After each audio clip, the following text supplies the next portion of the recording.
I mean, you see it all the time with these little filters that people will put behind their microphone. And look, man, if that's all you have, then it's going to help. But it's also messing with the polar pattern of that microphone. You're getting something too close to the backside of the negative polarity side of the microphone where things aren't intended to be. In an extreme example, you see somebody on stage that cups the microphone, and all of a sudden their vocal microphone sounds like turds. Well, you're messing with the way that microphone is meant to pick up sound.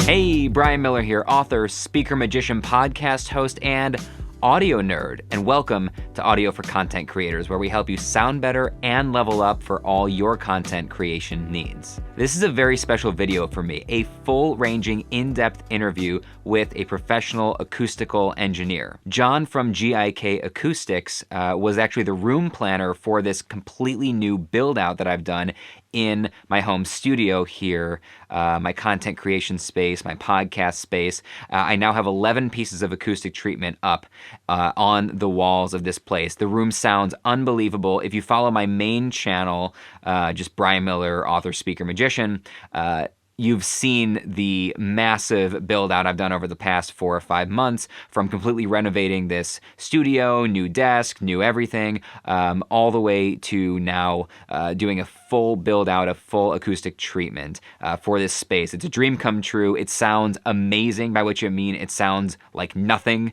like there's no echo, there's no bass buildup, there's even frequencies. It's really incredible.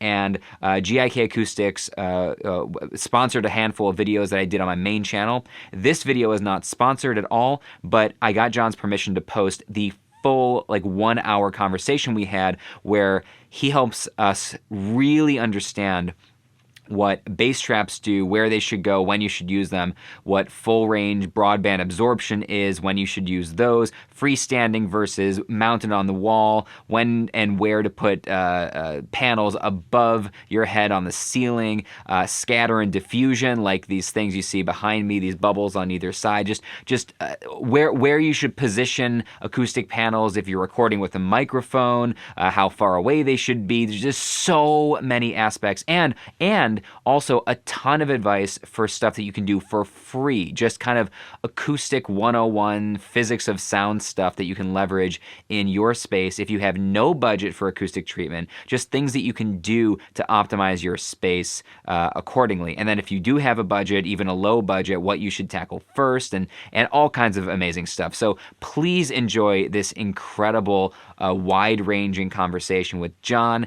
And if you haven't checked out the 3-part video series over on my main channel, I think at the time I'm recording this, only 2 of them are live, but for most of you watching at this point, you'll have probably seen all 3 of them. So anyway, head into the description below for links to all 3 of those videos, links to GIK Acoustics and all of their free advice, their blog, their 3D room visualization planner, and all of the different products and different types of absorption and scatter and diffusion that we talk about in this video. Okay, enjoy. Yeah, so actually, that I was curious about that. So there's so many paths, to getting into so many different technical fields. You can go to film school, or you can just make videos, and Right. you can go to audio school, or you can not go hundreds of thousands of dollars in debt and just watch YouTube videos. There's so many different ways to do it. What was, I'm just curious for myself, what was your path to end up here? Sure. About 15 years ago, I embarked on building a studio with my bandmates. And so I hit up the forums and thought, cool, I know what I'm talking about now. And then we built that studio, and then I learned I didn't know what I was talking about. And the aspects that I didn't get right, really, I found quite fascinating. So Do you remember what it was that you didn't get right in it that just first one? sounded dead, and the isolation wasn't as good as I was hoping it was going to be. I mean, it's turned out to be fine, but I thought it was going to be soundproof. Yeah, right. And it wasn't. So I don't know. I just dug back into the forums a lot. I had a job at the time that afforded a lot of free time during the day. And I figured this is interesting to me, so I'm going to read more about it. So I started buying textbooks and digging on forums, and just grew a bank of knowledge, I suppose. Um, at some point, I was going to do freelance studio design. And so I went back onto those forums, and I'm looking for clients. And I saw a posting from Glenn at GIK, and he said, "Hey, we're looking for room designers. Any of you nerds out there want to join me?" And I was like, "Oh man, yes, I definitely want to join you." So that's sort of the path. That's so great. I find people in the audio world so similar in really weird ways to the magician world, because that's where I was for 10 years, right? I'm not anymore, but for 10 years I was a full-time magician, corporate entertainment, and it's so interesting because in magic, it's a really weird, nerdy kind of revenge of the bullied kind of a community, Sure. Yeah, kids yeah. that just, as kids that just found this other thing. And magic is such a community because you're not allowed to talk about the secrets to anyone who's not a magician. So like Sure. magicians bond together just over the fact that we share secrets that we can only talk to each other about. And Right. it's funny because with my other like kind of life passion having always been audio, and I started audio engineering as a degree, didn't finish it, but um was in that originally. I found audio nerds, audio geeks are very similar in that you can't talk to anybody else about this stuff that Right. doesn't know, because like people don't have an intuition for audio the way that they Sure. have an intuition for video. Like especially with how good smartphones have gotten, and they're so smart that when people take video, they can kind of see that something looks good or something looks bad, or if something's wrong, they can figure out, oh, the light's shining right at me. Maybe if I turn the other way, oh, that looks better. But Right. when people have trouble with audio, they don't even know what to Google. Like they don't even know what to like when something sounds wrong, they don't even know what to look up. So Right. it's so fascinating the rabbit hole that you go down. Well, And I think a big difference is, we're not forbade from talking to people about audio and acoustics. It's just people don't. It's, yeah, what are the, you talking about, and why are you still talking? yeah, yeah. So I'm curious then, because when I was in for a brief window for about a year, when I was in an audio engineering program, we were required to take physics classes. We were required to do, the physics of sound to understand it. Having not gone to formal training for it, how did you learn, or how did you start to understand? Do you understand? Like, did you need to understand it at the physics scientific level, or do you just start to understand it from a real world application? um, I'm not a math guy. Yeah. Um, Anything that I use for helping someone tune their room in terms of getting to the source of a problem is going to be very Excel calculator based. Mm. Um, so I understand how the physics work. I'm not going to do the algorithms and the Hmm. equations. Yeah. I think the thing that really hit me was the concept of sound having size, and Hmm. being cognizant of that, like the size of wavelengths of low frequencies and the size of wavelengths of high frequencies, and how an object can begin to affect a wavelength dependent on the size of that object. That was sort of the, oh yeah, like, okay, this pencil does reflect sound, but because it's so small, the frequency content that it does reflect is so high that you're not going to hear that reflection. Bigger and bigger and bigger means more and more content to that reflection. So somebody will say, "Oh, John, I've got this studio here, but darn it, there's this stupid 4-inch metal pole right behind my head." You're not going to hear that pole because, first of all, it's curved, so everything is scattering off of it. Second of all, it's small, so the frequency content is almost nothing. So don't worry about that pole. Don't devise your whole studio layout because you're afraid of having that pole behind you. So that's Interesting. kind of part of it, I guess. It's so funny. I had never, with everything I know about audio, I had never literally just thought of it in terms of the shape in relation to the wavelengths. That's Sure. yeah. So like if you're looking behind me at the room that you're helping me design, but I haven't yet put all the stuff. I've got it all. It's taking up an entire extra bedroom in my house right now. How's that going? There's an entire extra Everything okay? bedroom. You've been buying flowers for Oh whoever? yeah. Oh Okay, yeah. good. Yeah. No, my it's so funny. My wife doesn't care. I married the perfect person. I have so much gear and so much stuff because this is a passion. Like audio is a passion project for me. It's not what I do for a living. So I also have 10 years worth of professional magic stuff in the house. And now I'm a speaker, so I have books and all my books, and I have bookshelves of stuff. I have stuff all over. She doesn't care. Yeah. You're a hoarder. She doesn't even notice. I'll be like, did you see I got like 11 acoustic panels in that spare bedroom right now. She's like, what? Like she didn't even notice they were there.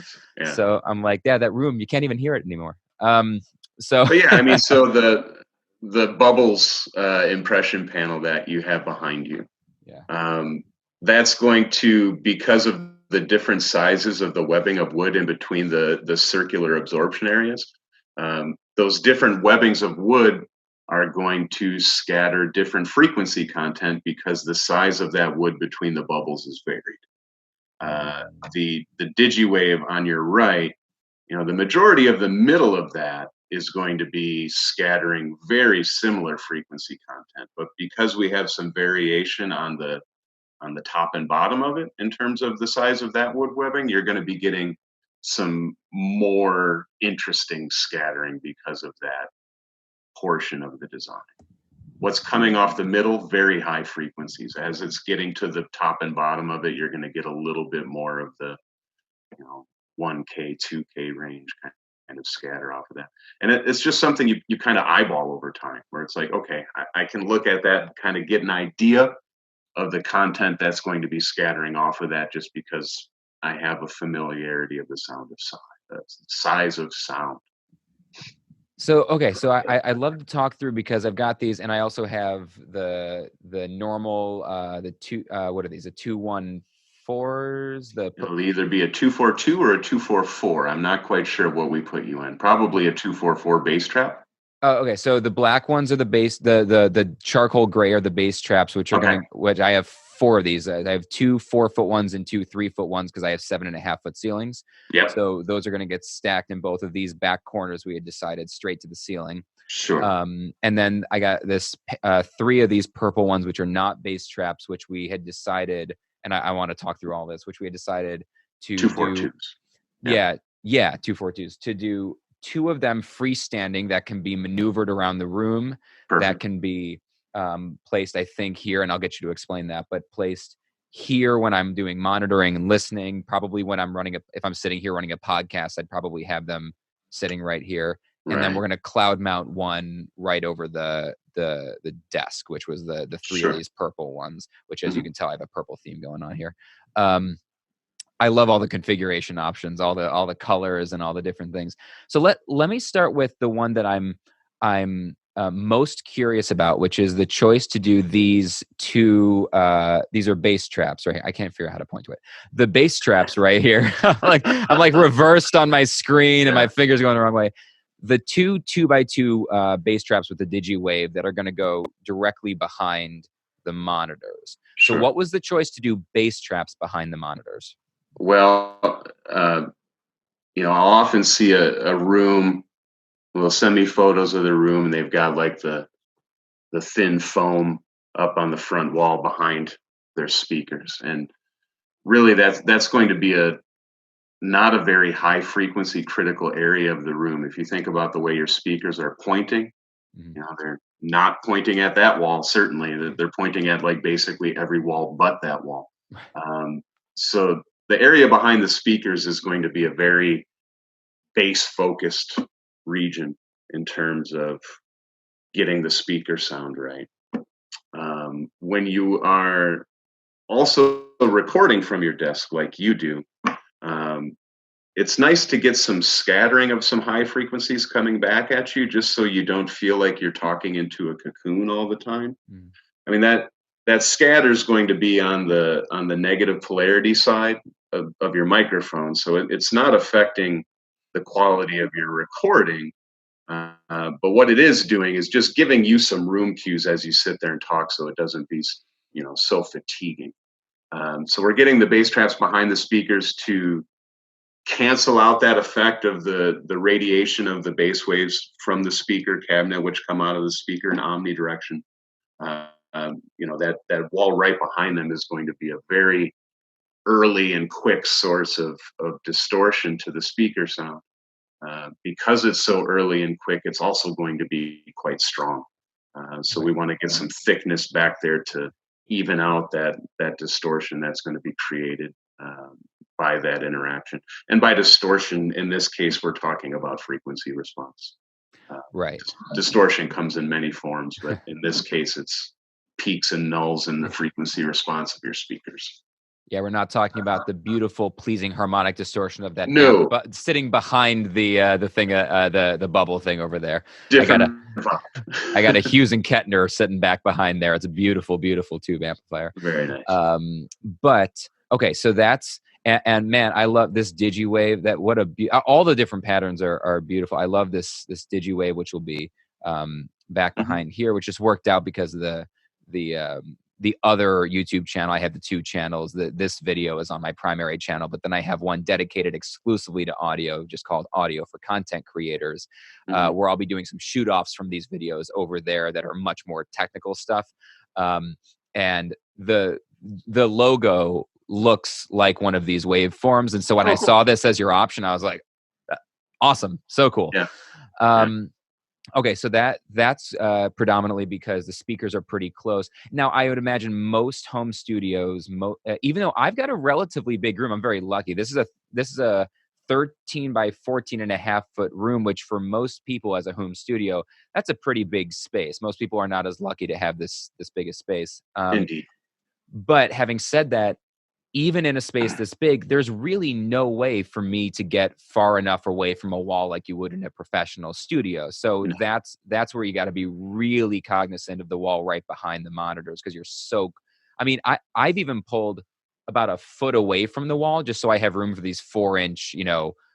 these are 4-inch thick. You forget how thick 4 inches is when it's coming away from a wall.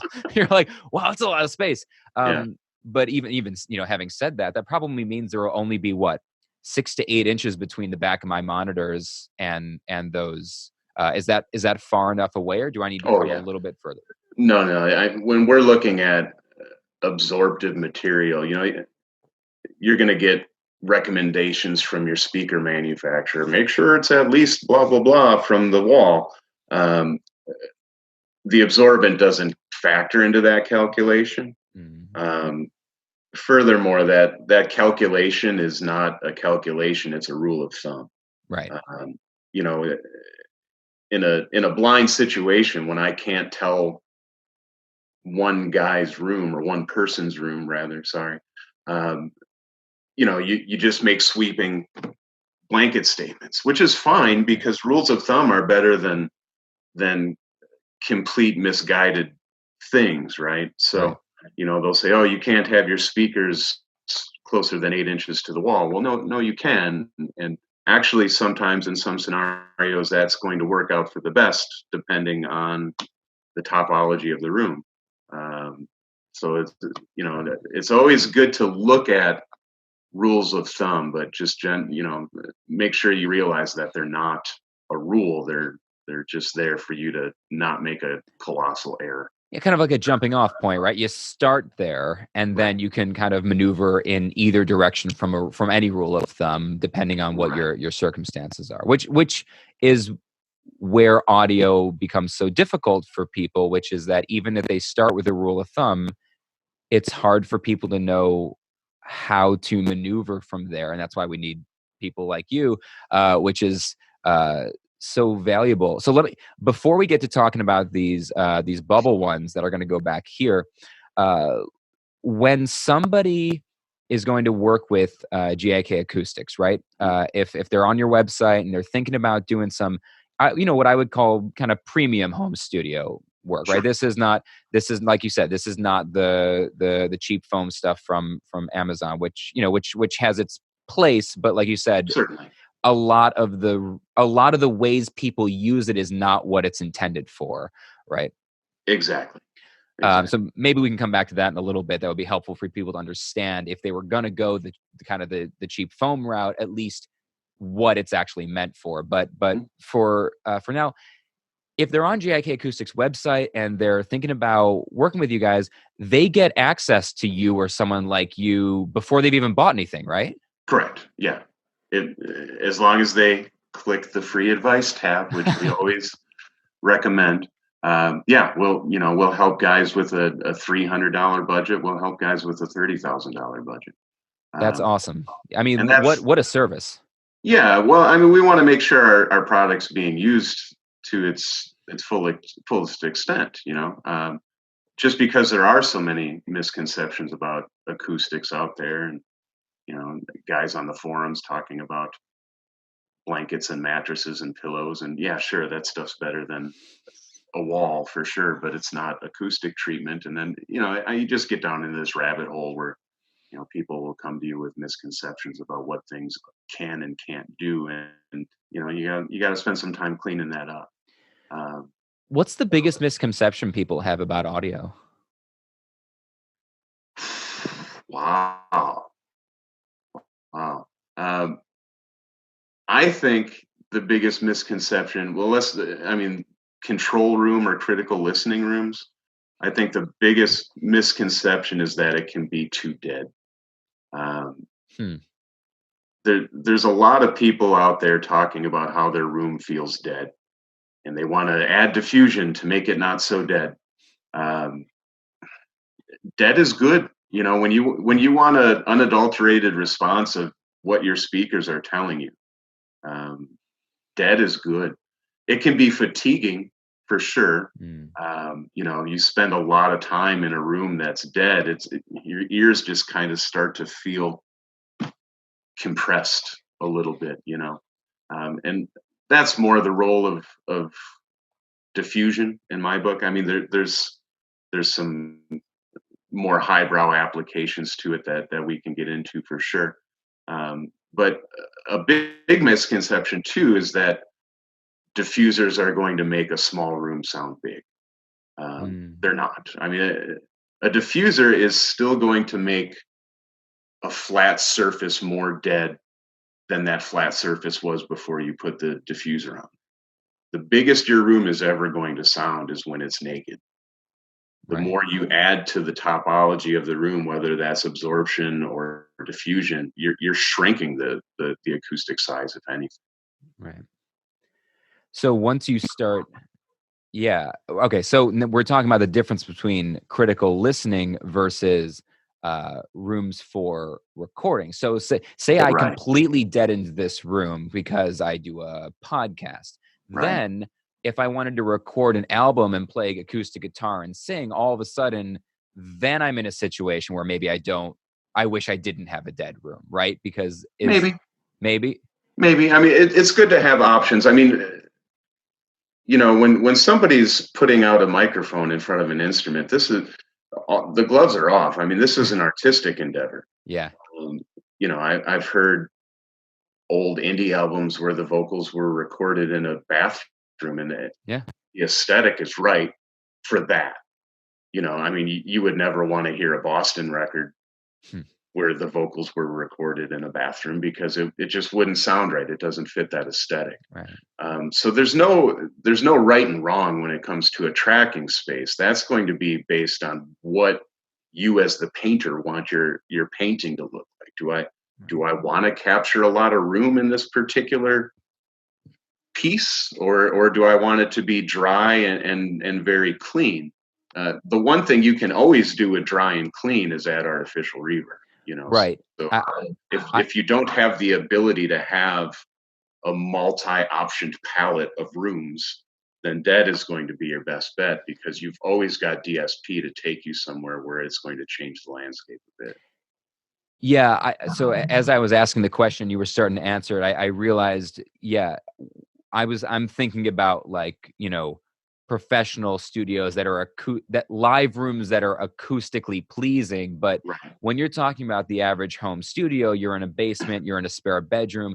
the liveness of that room is almost never going to sound good on a recording, right? No, it's not usable because it's a parallel rectangle where you're getting a lot of flutter, where the sound is not bouncing in an interesting way. It's bouncing in a very repetitious way between two surfaces, and you get this zingy, pingy, nasty, gnarly stuff. Yeah.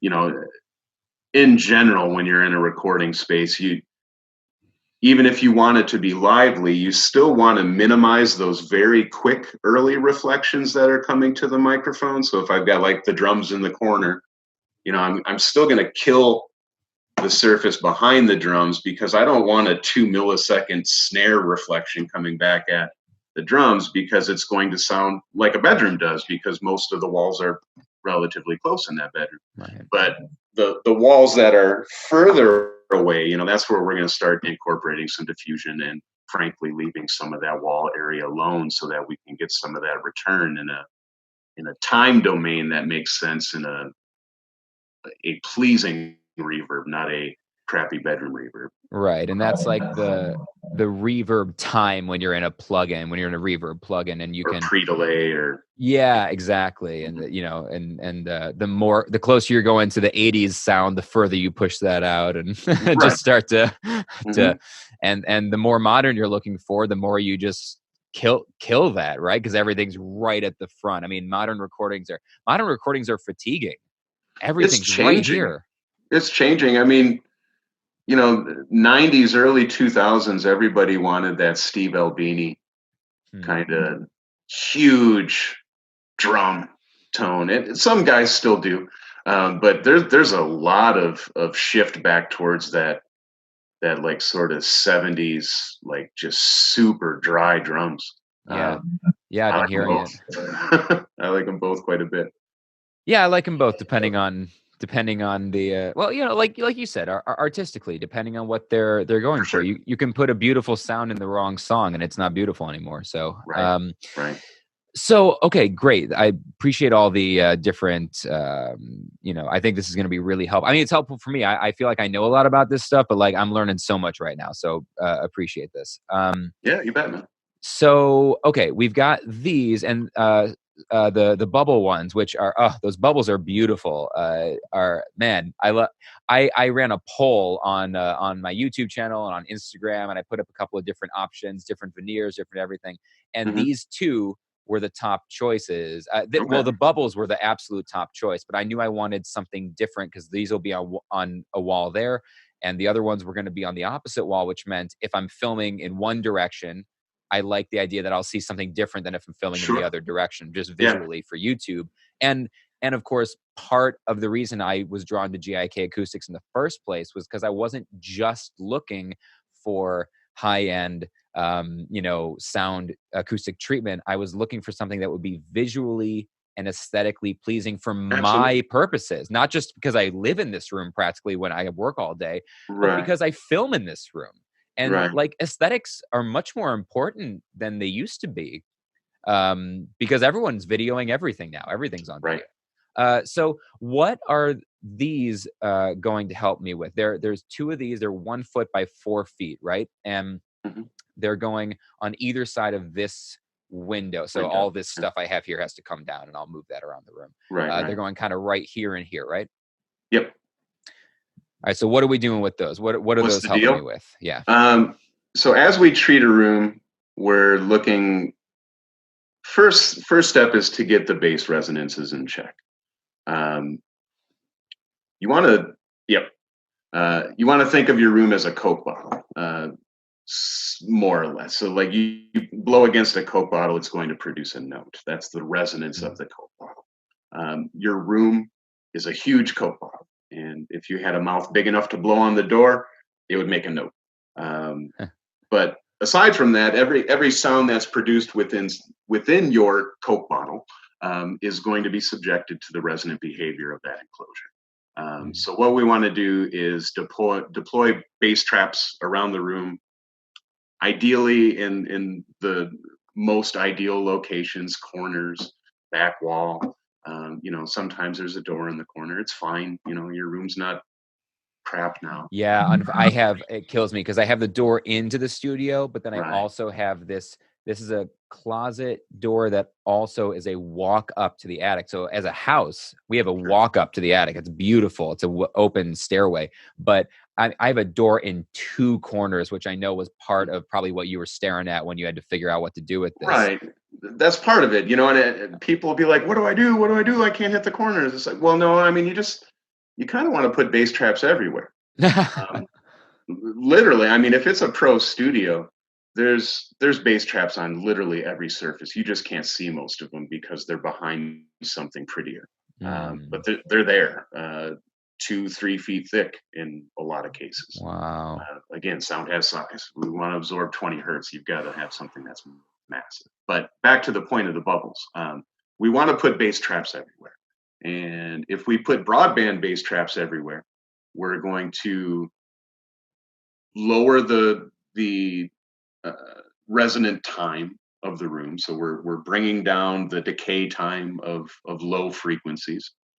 But if we do it purely with broadband, we're exponentially killing the top end of the room at a much higher rate. So we're getting the room out of balance. I've got all these bass traps to get the low end resonances down, but what I've done in the meantime is I've just nuked the top end. The goal of any room, really any room, should be even decay. Whether you have a very tight and short decay or a very long and lush live room, you want 20 hertz and 20 kilohertz and everything in between. You want it all to decay at the same rate. In a control room, obviously, it's a lot quicker than in a big lush live room. But that's why we deploy some diffusive elements to, hey, I've got this bass trap on the back wall, but I don't necessarily want it to behave as a high frequency absorber. I don't want the specular reflection of a bare wall coming back at me because that's way too strong and intense. But if I can scatter back some high frequency content to the back of my ears, then I'm getting a balance where the room feels natural because the low end is decaying at a certain rate. Broadband would have brought it way too far. We bring some diffusion back into the mix to just strike this balance. Great. Okay. So that kind of answered two questions at once. So these bass traps that we talked about earlier, these are big, thick bass traps that are going to go, two of them basically going straight up the wall, covering these entire corners here, these charcoal gray ones. Chose the charcoal gray because I just wanted those to just kind of disappear into the room. I didn't want them to be a focal point. And then we've got two of these beautiful, what do you call these? The bubbles, but you guys call them impression panels. Yeah, where you get to choose the veneer and all that stuff, which people listening to this, watching this, will have seen me demonstrate all that on the website at this point. So each of these goes. So are these going to be killing some of the low end, but letting some of the high end scatter back? Whereas the bass traps are just going to kill the low end in the corners. Right.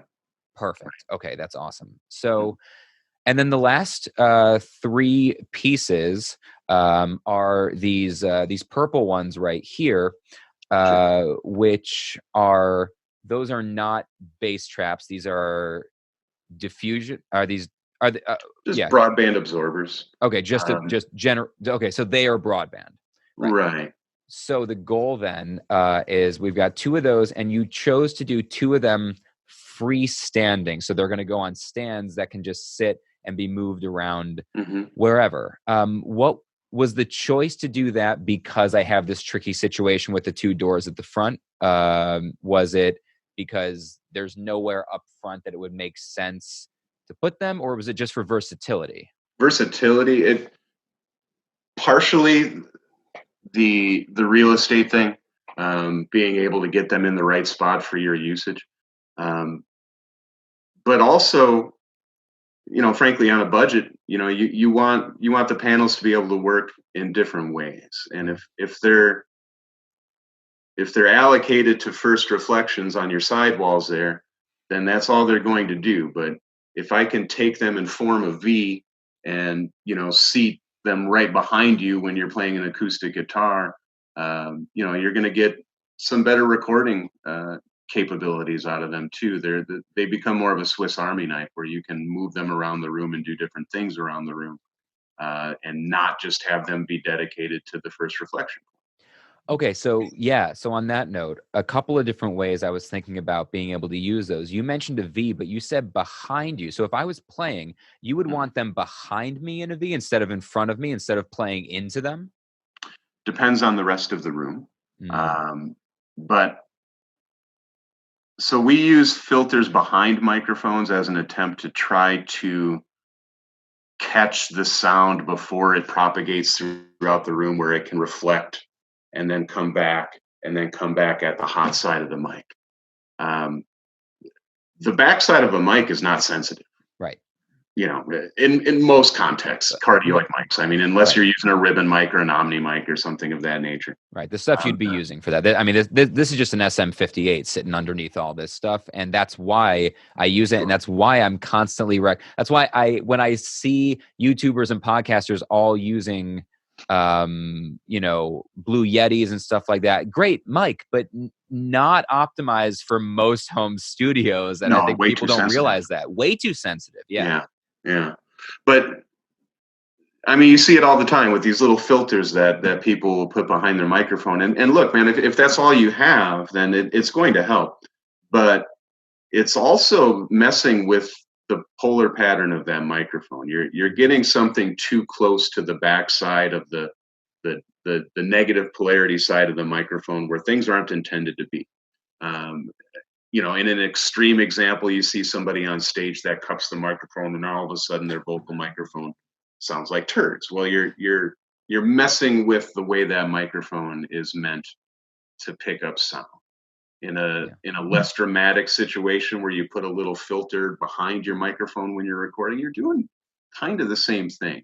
Mm-hmm. And you're ignoring the fact that that's not the hot side of the mic. It's the stuff behind you. You know, if I don't care if my voice reflects all around the backside of the mic where there's no pickup from that microphone, so long as I can control it before it gets back to a reflective state to the hot side of the microphone again. Right. So if I'm doing the same thing, but I'm not messing with the way that microphone is intended to pick up sound. Right. Okay. So if I was in this room and I had all this stuff, everything was up. So I got the bass straps here. I got the two panels here on either side. If I faced that way and put the panels behind me, so if the panels were like here and I was facing that way, would that be an ideal place to play acoustic guitar or maybe sing in this room, where I was singing, where I was aiming my voice or aiming the guitar at a bunch of all this wall of panels over here, because there would be 2, 4, 6 on this wall basically. Right. And then if I put the V behind me using the freestanding ones, then I would also help kill stuff that managed to get back here and was heading back to the mic. Is that the idea? Right. Exactly right. And you're giving the space behind your microphone some room to breathe. Great. Okay, which should be there. That's so helpful. So what if I wanted to use the 2 freestanding panels to do not a live podcast like I'm doing, you know, this sort of a setup, but when I do my intros, my outros, when I do my own or voiceover solo podcasts, in that case, is it the same idea? Do I want them behind me, or do I want to set them in front of me like a vocal booth? Like, if I was going to do like voiceover work or do like intros to my podcast, would I want to sit them in front of me and have my mic going right into them as if I was in like a tight vocal booth? Or are you sitting right where you're sitting right now? No, I could be anywhere. So let's say I would do the same thing we talked about for your guitar. I would turn around and put them behind you. Awesome. Okay, that's really interesting, because I feel like my instinct would be to put them in front of me, because then you feel like you're in like an enclosed vocal booth kind of a thing. But so great. Okay, great to know. Because that, like you said, look at like old recording videos from the 70s and stuff, where they've got like the Hit Factory and all that kind of stuff. The big huge gobos behind the performers. Got it. That's because you're capturing all that reflective energy on the hot side of the mic, which is what's critical.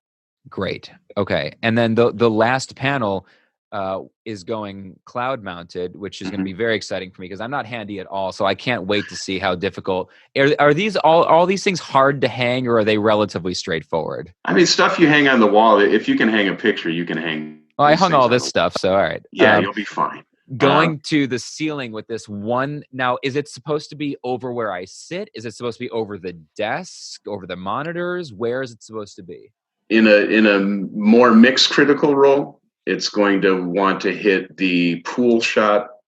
That would be, say, you're sinking a cue ball from your tweeter to your ear off the ceiling. Oh, okay. So I got the tweeter right here. Likewise on the sidewalls. If you're good at pool, you can eyeball that shot. If you're not good at pool, you can use a mirror.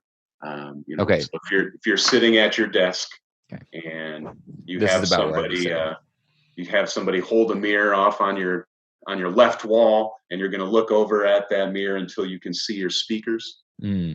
That's your reflection point. Right. That's so pool shot. If I was going to expand the already 11 panels we're doing here, if someday I wanted to add more of them, I'd probably be aiming one on this side wall here, somewhere roughly there. And then I'd probably want one roughly there as well, because we're not doing anything on either of these side walls at the moment, right? You would more so want to grow the size of your reflection panels. So the purple guys to your sides, with them being 2 foot wide, you're going to be able to catch that reflection between your ear and your speaker when you're sitting here.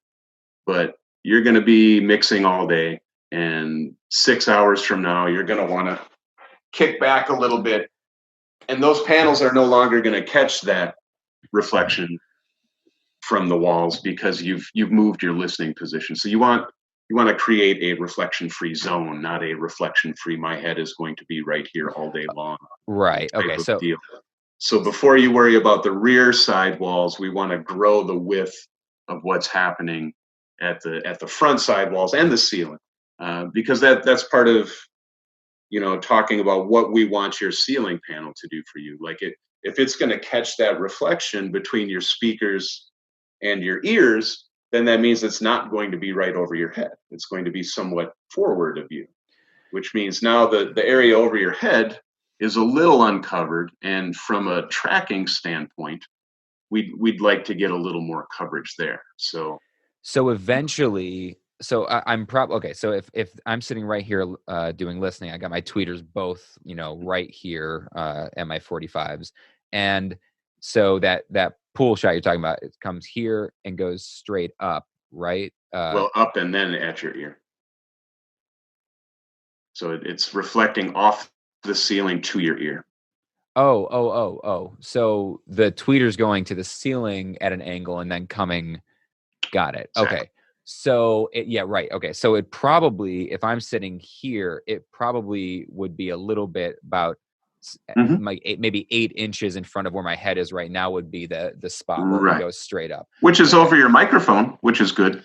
Great. Right. That's that would be perfect for that. But it would also be nice if it was also over your head, so you don't have to hear that pingy ceiling over your head. There would be room to do another one between there and this. I got a ceiling lamp, a normal lamp that I almost never use because I'm mostly using video lamps, and stuff in here. So eventually, I could put another one there. And would I then also want to do ones keep going down the line all the way down the ceiling, or would you? Not necessarily. No. That's part of the room balance deal too. We don't want to nuke the room. We don't want to completely kill it of all reflective energy, because then you're going to end up with a room that's out of balance. Right. Unless you have really wickedly effective bass traps that are also bringing the low frequency decay down as quickly as you would be nuking the top end decay with all of those extra panels. That was that earlier conversation. So if you started doing that, right, so the whole name of the game is balance. If you started doing more stuff on the ceiling, then all of a sudden now you're killing a lot more of the top energy, but you haven't added extra bass traps to balance that. So then you would need to do that and then also add more bass traps to, Right. okay, then you start to. So back to that first misconception. Yeah. A room can be too dead. It can be too dead if you haven't controlled it in a unified manner and Got it. nuke the low end as effectively as you're affecting the top. Got it. Okay. So I have a curiosity about desk reflections. A lot of people are they're very hit or miss. People seem to be all over the place in their opinions on desk reflections. Is it worth, I used to, when I was recording when I was doing doing an interview where I'm recording a podcast, I used to take a pretty thick, moving blanket kind of a thing and just toss it on top of my desk and put my keyboard and everything on top of that so I could just use it. So I would kill some of the desk reflections. Is that worth doing, or is it not worth doing? It's worth doing if it doesn't prevent you from using the tools that you need to be creative. Okay. Acoustics are important, no doubt about it, but so are API mixers and great comps and keyboards for a lot of people, composers. You need the tools. If you don't have the tools, then the acoustics don't matter. So the desk is what it is. When you can minimize it, you should. If you can't because of the creative tools that you need, then it's the creative tools that you need. A good way around that is, look, when you're editing, when you're doing mixing, when you're tracking, you need all these tools at your disposal. But there's going to come a point when you erroneously label your file final, and you think you're just going to sit back and we're done, woo! That's when you throw the moving blanket over. Like that last listen, let's mitigate the desk reflection because all I'm doing is listening to my final work now. Right. And now you're going to find out that it's not final, and now you got to name it final version 1, final version 2, final version 3. Don't never name anything final. So many. But yeah, some guys will, and I apologize. I always say guys, but it's obviously everybody does this. Get actual panels to put over their stuff when they're done working. That's great, but a blanket is pretty pragmatic to just kind of toss over that and give it a good listen where we know there's not that really strong, quick reflection coming off the desk. Yeah. Okay. Good to know. 'Cause I hear so many people talk about how important it is to control the desk reflections because it's right there. But then I also watch most professional podcasters, a lot of professional radio hosts, and they're on desks. They're right in front of, they got because they all have their notes out for the interview and they got their coffee and everything. and they all got hard desks sitting there. And I always thought, well, they're fine somehow. Yeah. So, no, they're fine. So, and plus for some of that last extra little stuff, we are blessed in the digital world with so many incredible tools. Like I use, just in case, I won't shout the company name out because they're not part of this or whatever, but I use this amazing denoiser tool from one of the top companies that I'm sure you can probably imagine right away which company it is. And that thing's a miracle. I can't believe it when I throw it on there and I go, obviously it's going to degrade. I keep thinking it must degrade the actual sound source, like the primary source. And I listen and I go, man, if I'm listening, like I can't barely, I think if I hear a difference, it's me thinking I hear a difference. I'm not even sure. And then by the time people are listening with one earbud over Bluetooth, who cares, right? Yeah. It's just like, so like, those last little things, some of I will say the denoiser plugins today are unbelievable. The de-reverb ones are not, at least the ones I've used have not become as good as I thought they would be. No, they're not quite there yet. No, there's a lot of weird artifacting in the de-reverb stuff. Probably because all of the physics stuff, the reflections are so complicated, right? When they get all sorted together. And it's hard to define what reverb is. Yeah, from a algorithm standpoint. Where does reverb start and tone end? Interesting. What an interesting question. Yeah. I don't know. Yeah. Well, that's above my pay grade, man. Yeah. Well, if you're looking at the ocean and the waves are, waves are coming in, where does the first wave end and the next wave start, kind of a thing, sure. When you're just like, you can't, there's no way you could ever go, that's the end of this wave and the start of the next one. Really interesting. So, okay, let's bring stuff in with if someone, I'm blessed these days to have 15 years into my career gotten out of the starving artist life and can pretty much afford to do things that I feel like doing within reason. I'm not wealthy by any means, but I can afford. A lot of times when I make videos, I have to remember that when I go, oh yeah, this is a pretty cheap piece of gear, it's $150. A lot of people are like, that's way out of budget for me, And so when I'm looking at, spending $1,000, $2,000 worth of acoustic absorption, a lot of people are going, listen, if I could spend $300, that would be stretching it. That would be saving up for a long time. So to someone who's got a lower budget, what would you tell them is like, what's the first thing that they should be looking at or taking care of? What's like the least amount of money for the biggest impact? Because there's always the law of diminishing returns, right? The more you do, the more it takes to do a little bit. So at the very beginning, even a little bit can be a lot, right? So where do they start? Where does someone start in their room? The fundamentals of how you set your desk up and where your chair is and where your speakers are. That's free. So you want to have speaker placement. Yeah, stay out of the corner. You want to have, as best possible, you want to have symmetry on the wall in front of you and to your sides, so that the area around the speakers should be as symmetrical as possible. When you've got, say, a left speaker that's tight to the wall and the right speaker has got a lot of space on the other side, you're going to get a really weird phantom center image because of that relationship between those two different boundaries. So you want to set up symmetrically in the room. You want to avoid sitting in the dead center of the room in terms of the length of the room. 38%, there's another one of our general rules of thumb. You should sit at about a 38% depth. And again, that changes all the time, depending on the topology. Probably a little short of that, but I'm probably pretty close to that. Sure.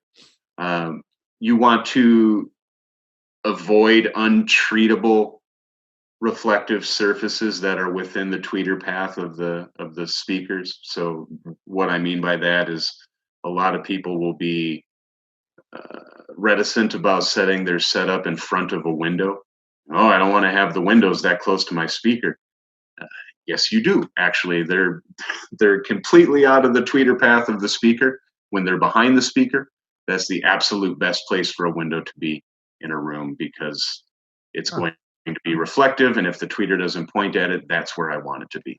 I gotta tell you, John, that is so funny, because when I initially set up this room, I made that exact mistake. So there you go. I can know all the stuff I know and still make that mistake. I thought the same. I deliberately didn't set my desk up on this wall because there was a window there, and my instinct was, windows are they can reverberate, they can all stuff if I have the speakers up loud. Yeah, I mean, if they're a crappy window and they're good, these aren't. These are new thermopane windows that were put in like 2 years ago. But first, you can do things like this, right? You can put curtains up anyway. Yeah. And there we go with the rule of thumb again. It's like, yeah, man, you should set your speakers up in front of the window. Oh, when I do that, they rattle. Don't set your speakers up in front of the window. I'm taking it back. But no, I mean, that's kind of where you want that window to be. Okay. Sure, you can draw a curtain, but you want natural light, because natural light is conducive to the creative process, and you need to get some vitamin D. Well, that's why I have these nice, easy to open. I only have them closed when I'm shooting a video. All day when I'm sitting in here working, I have 2 different windows that are open. It's all natural light. I set this up when I'm filming because it looks cinematic. Sure. The other aspect of the window behind the speakers is that a window is in a quasi sense, a free bass trap. It's going to be flimsier than a wall. So if bass can get through the window, then that's bass that I don't have to trap because that bass got away. So windows are kind of a free bass trap. Again, that's going to depend on how good of a quality of window it is. Okay. The more sound can leak out of it, the more it behaves as a bass trap. Again, these really are just good to sort know. of the assessments of a room as we're looking to get started, and that's really, again, the critical part to the guy who doesn't have a huge budget. Let's make sure we get the room set up right. If it is going to be a bedroom, I'll put the bed behind me. It's not a bass trap, but it absorbs stuff. I got this big giant couch behind me here. Yeah, perfect. People will say all the time, "Oh, I've got a couch. It should be a bass trap." Yeah, it should. It might be. It could be. The thing is couch manufacturers don't have their sofas tested for bass absorption, so maybe, probably a little bit, but again, it helps. It's sort of the guerrilla acoustics approach. And that's really where I think somebody should start if they are on a budget, is some actual bass traps. As a mix engineer, the number one thing that we struggle with is low end translation. Sounds great here. I go listen to it at my buddy's house, and it's either anemic or boomy. Why? Well, because your listening environment you haven't addressed the resonance of your Coke bottle. So that's what you want to get in check first.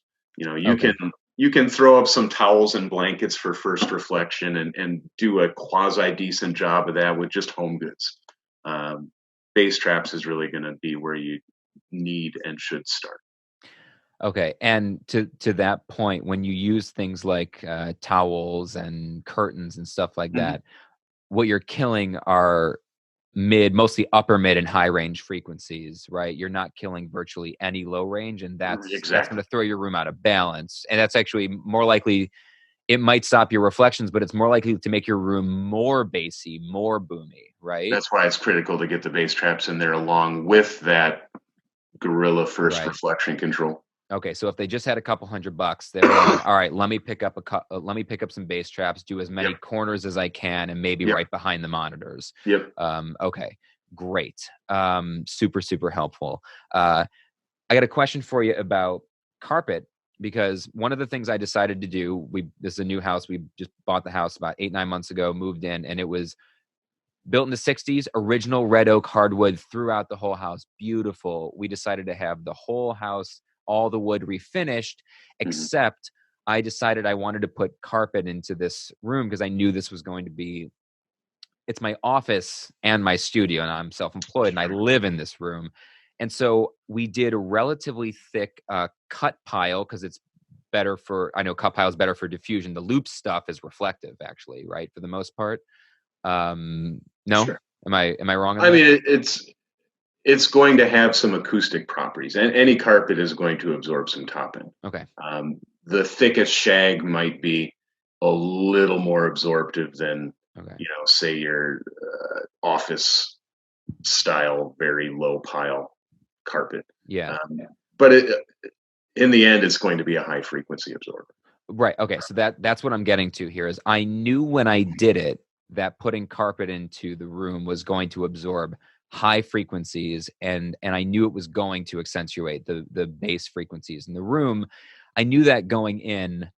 I did it anyway because, one, I live in this room, and I wanted to be comfortable, and that's part of the deal. But also because in 2 previous places I lived, I had hardwood in my office, my studio, and I could not control the echo. The echo was so bad in those rooms. And I put down, a rug in one of them. I put down a rug.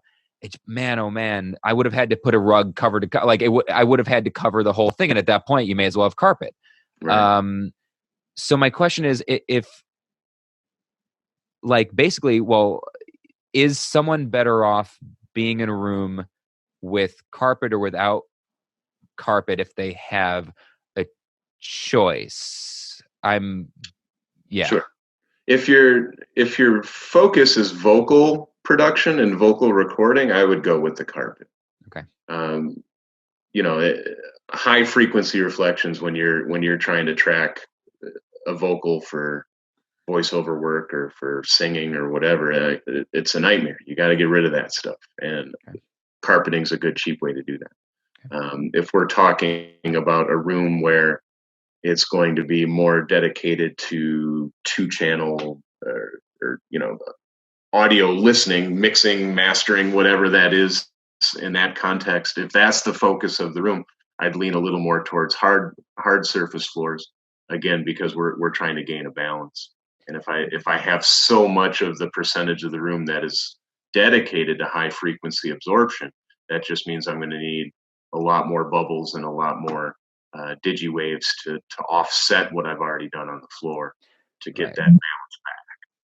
And that's a huge part of what we're doing here, because I told you guys right away, I said I've got carpet, and I knew I needed to tell you guys that immediately because I knew that that's a high frequency sound absorption. So a lot of what we're doing is focusing a huge amount on the bass traps. Yep. Almost everything we're doing is either bass traps or just full range. Right. So yeah, I was talking to my audio friends before I did, and they were like, "Man, don't put carpet in. What are you doing? Don't you know better?" And I'm like, first of all, I live in this room like 10 hours a day. Like I needed to be I don't just do audio in here. Like I work in here. Like I write in here. I do all this stuff. But I also, most of the tracking I do, music is my passion. It's for fun. Most of my professional work is doing voiceover, doing podcasts. And I knew from having done that in previous rooms with hardwood that it was a nightmare. I couldn't, I just, no matter what I did, I couldn't kill that stuff without going the full sound absorption route. Okay. So I mean, vocal recording, that, you know, it's a very rare instance where you want to capture any room at all in vocal recording, because voiceover work, obviously, I mean, the mix engineer is going to put your voice into the environment, you know, whether it's for a commercial and you're going to remain completely dry, or he's going to have you swinging in a vine through a jungle or something. He'll add the jungle. You know, that's on him. He wants a clean palette for your voiceover work, and dry is going to be the best bet for that. That's why voiceover guys use like whisper rooms and stuff, right? Completely dead, like so dead you can't believe how dead it is rooms. Right. It's kind of amazing.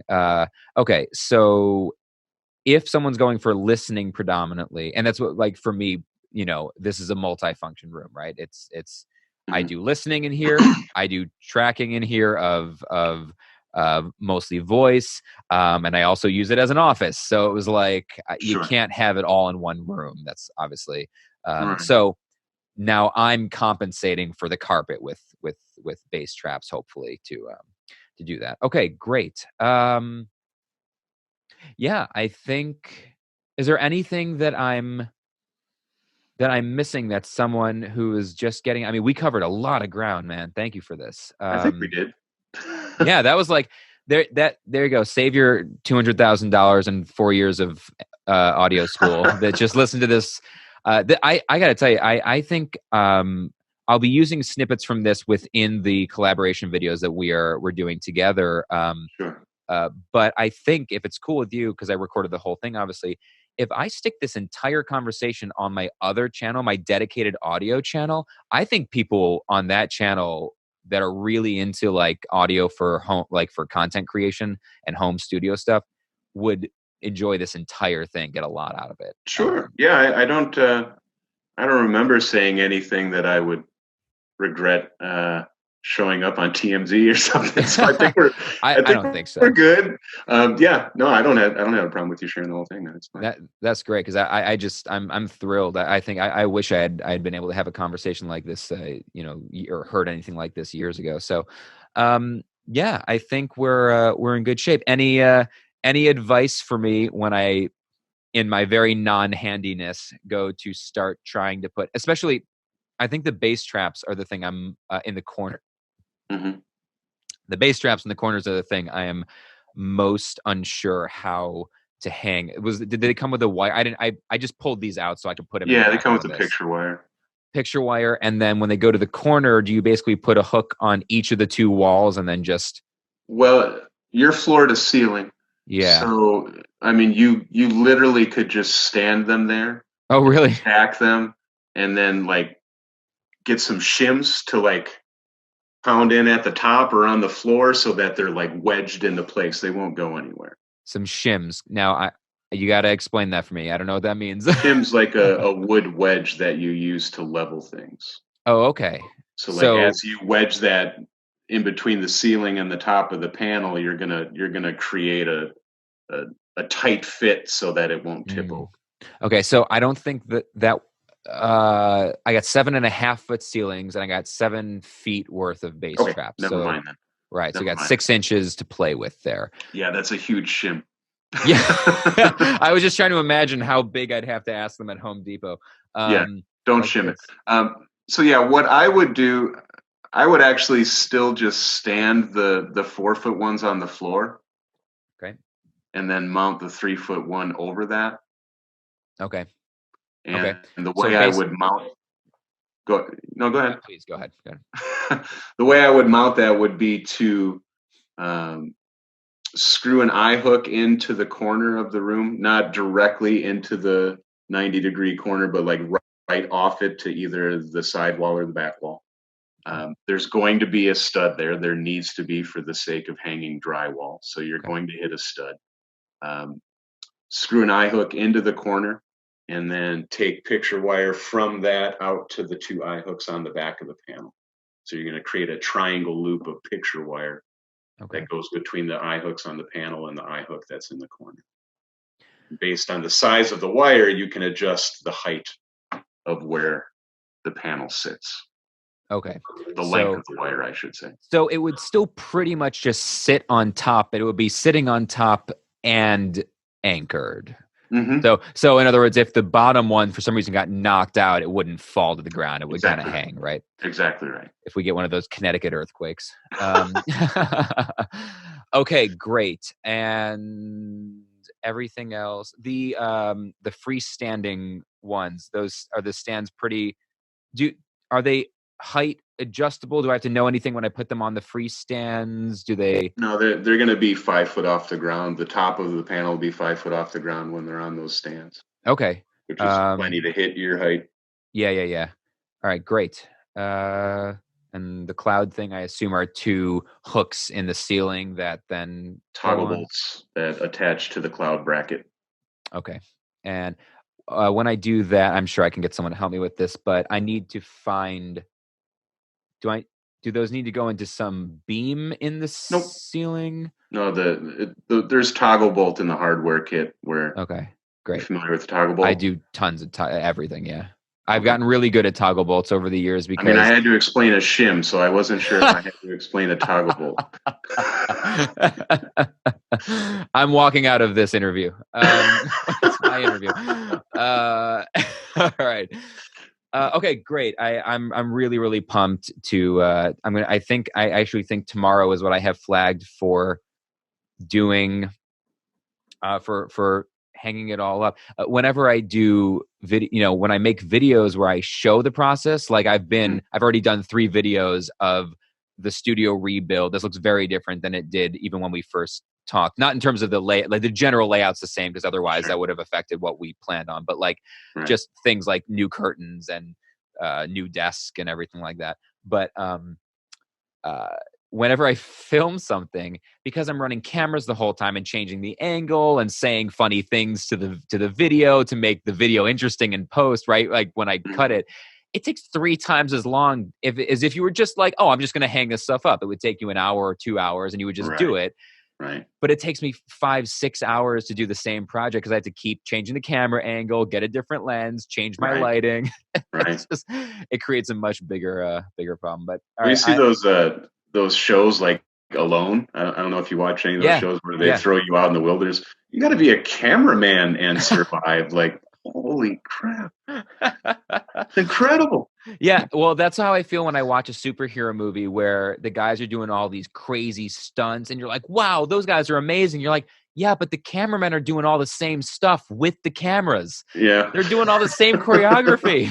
Yeah. Like, Nuts. you ever watch the behind the scenes, the camera guy that films the cameramen kind of thing, where Right. you watch the cameramen and they are just as rehearsed and choreographed like Oh, a dance gosh, yeah. recital. And you're like, God. Yeah. And you got the boom arm guys staying out of the shot at the same time. You're like, I don't know, man. The behind the scenes stuff is sometimes so much more exciting than the actual finished Yeah. product. So, all right. Well, I can't tell you how much I appreciate this. I think we're going to make some awesome videos, and hopefully people will, be interested in upgrading or starting to treat their spaces. Because I tell people all the time, like, what gets hits on YouTube are microphone reviews, right? Those are the ones that get the biggest hits. Right. But I constantly do mic reviews and tutorials, and to show people it's not the mic. Like, yeah, mics are important, but like, you can take a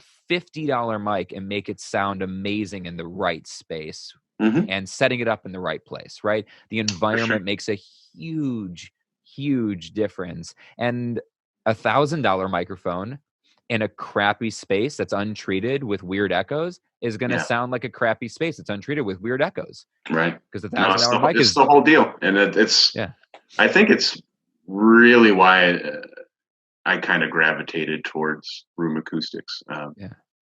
I'll be frank. I don't mix records. I don't know the new plugins. Mainly because I find all that work really tedious. I love tracking. Yeah. I love tracking bands. I mean, that's my favorite thing to do, setting microphones up and getting a great capture. When that part is done, I'm bored. I give it to somebody else. That's so funny. Yeah. Because I have the opposite instinct. I never was into tracking. I was always much more into, I can sit in my headphones or at my monitors and mix for 6, 8, 10 hours, whether it's music's a little bit more fun to mix. I got to tell you, from spending the last year running a podcast, mixing just a conversation, like a 90, like I'll do like long form interviews. So I have like a 90-minute conversation, and mixing that thing is just like, it's so brutal because you have to listen to the whole thing word for word to make your first edits. And then you start over to make the second round of edits. And then, and it's just, but I love the mixing process. But when I don't love mixing is when I've made a mistake in the way I set up the mics or the way I set up myself in the room. Sure.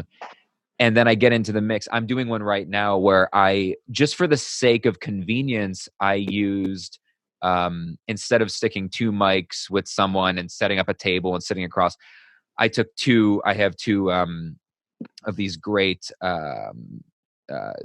portable audio recorders that are meant for kind of documentary filmmakers and stuff, that are each, really, really tiny, really, really light. And I just threw a lav mic on me and a lav mic on them, and they each record directly into their own thing. And I'm just going to sync and post, and it's fine. And that meant that I could just sit on the couch with somebody wherever I was and just have a conversation.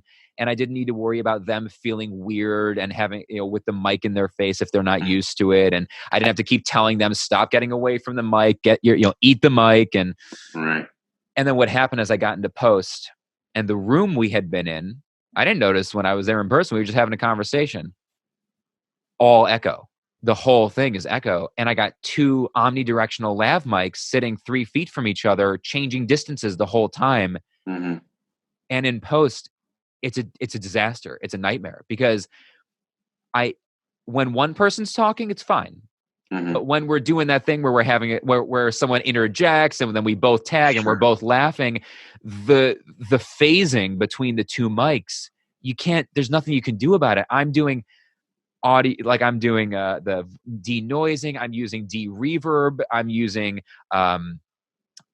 side chaining compression, I'm using and then automating the levels with, it's taken me 2 weeks to edit a 1-hour interview because it's such a disaster. And have you just tried turning all that off and living with the echo? I occasionally have come back to that and just hit off to all the plugins and listened back to it and going, maybe Maybe, yeah, Maybe. Yeah. but yeah, no, because at some point you have to go, well, this is never going to sound like a highly produced radio Right. interview. This Is is what just it going to is, sound right? like two people talking in a room. I'd almost have been better off just probably using the one mono mic on the camera at that point that was just capturing the people talking. Certainly easier to process. But anyway, getting the room right, especially if you're doing a lot of work regularly in the same room. If you're doing home studio, if you're doing a YouTube video, whether it's talking head or interviews or vlogging or whatever you're doing, if you can get the room right before you even think about mics, you're going to be in great shape, because then you have options for microphones. Then you Right. can actually hear what a $500 mic is doing versus a $50 mic. For sure. So, yeah. John, thank you so much. I'm going to let you get back to your day, and I'm so excited to get this out there for everybody. So Cool, man. appreciate your time. We'll be in touch, I'm sure. Wow, if you made it all the way to the end, thank you so much for sticking around. I hope you enjoyed this. Would you like to see more of this kind of thing here on the channel? Conversations with folks in the audio industry, maybe microphone experts, live sound, mix engineers, mastering engineers, I don't know, podcasters. Would you like to see kind of podcasty sort of interview conversation things with audio folks? Let me know in the comments down below. Hit me up anytime. Anyway, thanks so much for sticking with me. My name is Brian Miller, and always remember that our world is a shared experience. Have a great day.